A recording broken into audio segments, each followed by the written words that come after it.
കൂട്ടുകാരെ നമസ്കാരം. ഷെഫ് ജോജിയുടെ ഒരു പുതിയ വീഡിയോയിലേക്ക് എല്ലാ കൂട്ടുകാർക്കും സ്വാഗതം. കോട്ടയം സ്റ്റൈലിലുള്ള ഒരു അടിപൊളി നാടൻ മീൻ കറിയാണ് ഇന്നത്തെ വീഡിയോ. കോട്ടയം ഫിഷ് കറി തയ്യാറാക്കുവാനായി മോത ഇനത്തിൽപ്പെട്ട മീനാണ് എടുത്തിട്ടുള്ളത്. ഇത് ചെറിയ ചെറിയ കഷ്ണങ്ങളാക്കി നന്നായി വാഷ് ചെയ്ത് എടുത്തിരിക്കുകയാണ്. 1/2 കിലോ മീനാണ് ഇവിടെ എടുത്തിട്ടുള്ളത്. ഇനി മീൻ ചട്ടി അടുപ്പത്ത് വെച്ചിരിക്കുകയാണ്. ചട്ടി ചൂടാകുമ്പോൾ 1.5 ടേബിൾ സ്പൂൺ കണക്കിന് വെളിച്ചെണ്ണ ഒഴിച്ചു കൊടുക്കാം. വെളിച്ചെണ്ണ ചൂടാകുമ്പോൾ 1 ടീസ്പൂൺ കടുക് ഇട്ട് പൊട്ടിച്ചെടുക്കാം. കടുക് പൊട്ടിക്കഴിയുമ്പോൾ 1/4 ടീസ്പൂൺ ഉലുവ ഇട്ട് കൊടുക്കുന്നു. ഉലുവയും ഒന്ന് പൊട്ടുമ്പോഴേക്കും 1 തണ്ട് കറിവേപ്പില ഇട്ട് കൊടുക്കുകയാണ്. ഇനി നീളത്തിൽ അരിഞ്ഞു വെച്ചിരിക്കുന്ന ഇഞ്ചിയും വെളുത്തുള്ളിയും ഓരോ ടേബിൾ സ്പൂൺ വീതം ഇട്ട് കൊടുക്കാം. ഇത് നന്നായി മിക്സ് ചെയ്ത് എടുക്കാം. ഇനി ഒരു 6 ചെറിയുള്ളി ചെറുതായി അരിഞ്ഞത് ഇതിലേക്ക് ചേർത്ത് കൊടുക്കുകയാണ്. വീണ്ടും നന്നായിട്ട് മിക്സ് ചെയ്തെടുക്കാം. ഉള്ളിയുടെ കളർ മാറുന്നത് വരെ ഇത് വഴറ്റിയെടുക്കാം. ഇപ്പോൾ ചെറുതായി കളർ മാറി വരുന്നുണ്ട്. ഈ സമയം മുളക് പൊടി ചേർത്ത് കൊടുക്കാം. 3 ടേബിൾ സ്പൂൺ മുളക് പൊടിയാണ് ഇവിടെ ചേർക്കുന്നത്. എരിവില്ലാത്ത മുളക് പൊടിയാണ് നമ്മൾ എടുത്തിട്ടുള്ളത്. ഒരു 1/4 ടീസ്പൂണിന് താഴെ മഞ്ഞൾ പൊടിയും ചേർത്ത് കൊടുക്കുന്നു. ഇനി ഇത് നന്നായിട്ടൊന്ന് മിക്സ് ചെയ്യാം.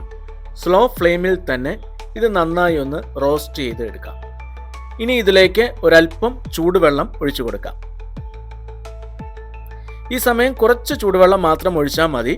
ഇനി ഇത് നന്നായിട്ട് മിക്സ് ചെയ്ത് വീണ്ടും ഇതൊന്ന് റോസ്റ്റ് ചെയ്ത് എടുക്കാം. ഇത് നന്നായി എണ്ണ തെളിയുന്നത് വരെ നമുക്ക് റോസ്റ്റ് ചെയ്യാം. ഇപ്പോൾ ഇത് നന്നായിട്ട് റോസ്റ്റ് ആയിട്ടുണ്ട്. ചട്ടിയിൽ നിന്നും ഇതുപോലെ വിട്ടുപോരുന്നതാണ് ഇതിൻ്റെ ഒരു പരുവം എന്ന് പറയുന്നത്. ഇനി ആവശ്യത്തിനുള്ള ചൂടുവെള്ളം ഇതിലേക്ക് ഒഴിച്ചു കൊടുക്കാം. മറ്റൊരു പാത്രത്തിൽ വെള്ളം തിളപ്പിക്കാൻ വെച്ചിരുന്നു. ആ വെള്ളമാണ് ഈ കറിക്ക് ഉപയോഗിക്കുന്നത്. ഇത് നന്നായി മിക്സ് ചെയ്തെടുക്കാം. ഇനി കറിക്ക് ആവശ്യത്തിനുള്ള ഉപ്പ് ഈ സമയം ചേർത്ത് കൊടുക്കുകയാണ്. ഒരു 4 കഷ്ണം കുടംപുളി ഇതിലേക്ക് ചേർക്കുകയാണ്. നേരത്തെ വെള്ളത്തിലിട്ട് വെച്ച് നന്നായി വാഷ് ചെയ്തെടുത്ത കുടംപുളിയാണ് നമ്മൾ ചേർത്ത് കൊടുക്കുന്നത്. ഇനി ഇത് നന്നായിട്ടൊന്ന് മിക്സ് ചെയ്തെടുക്കാം. ഇനി ഇത് തിളച്ച് വരുമ്പോൾ മീൻ കഷ്ണങ്ങൾ ഇതിലേക്ക് ഇട്ട് കൊടുക്കാം. മീൻ ഉടയാതെ ചെറുതായി ഒന്ന് മിക്സ് ചെയ്ത് കൊടുക്കാം. ഇപ്പോൾ നന്നായി തിളച്ചു വന്നിട്ടുണ്ട്. ഈ സമയം നമുക്കിത് അടച്ചു വെച്ച് ബോയിൽ ചെയ്തെടുക്കാം. നന്നായി തിളച്ചതിന് ശേഷം സ്ലോ ഫ്ലെയിമിൽ നിർത്തിയാൽ മതിയാകും.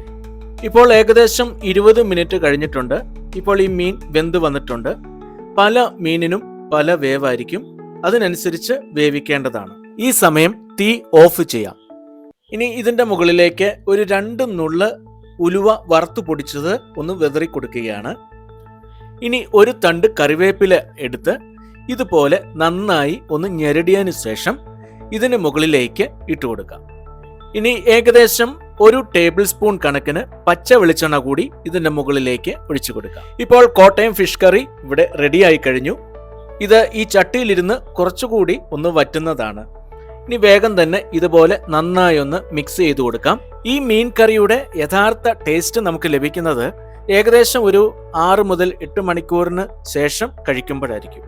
എന്നാലും കറി വെച്ച് ഏകദേശം 1 മണിക്കൂറിന് ശേഷം നമുക്കിത് ഉപയോഗിക്കാവുന്നതാണ്. ഈ വീഡിയോ നിങ്ങൾക്ക് എല്ലാവർക്കും ഇഷ്ടപ്പെട്ടു എന്ന് കരുതുന്നു. ഇഷ്ടപ്പെട്ടുവെങ്കിൽ ലൈക്ക് ചെയ്യാനും കമൻറ്റ് ചെയ്യാനും ഷെയർ ചെയ്യാനും മറക്കരുത്. ആദ്യമായിട്ടാണ് നിങ്ങൾ ഈ ചാനൽ കാണുന്നതെങ്കിൽ സബ്സ്ക്രൈബ് ചെയ്യാനും ഫേസ്ബുക്ക് പേജ് ഫോളോ ചെയ്യാനും മറക്കരുത്. ഷെഫ് ജോജി യൂട്യൂബ് ചാനലിലും ഫേസ്ബുക്ക് പേജിലും ഒരുപാട് പഴയ വീഡിയോകളുണ്ട്. അതൊക്കെ കാണുവാനായിട്ട് ശ്രമിക്കുക. അപ്പോൾ പുതിയൊരു വീഡിയോയുമായി ഉടൻ തന്നെ വരുന്നതായിരിക്കും. അതുവരേക്കും ബൈ ബൈ.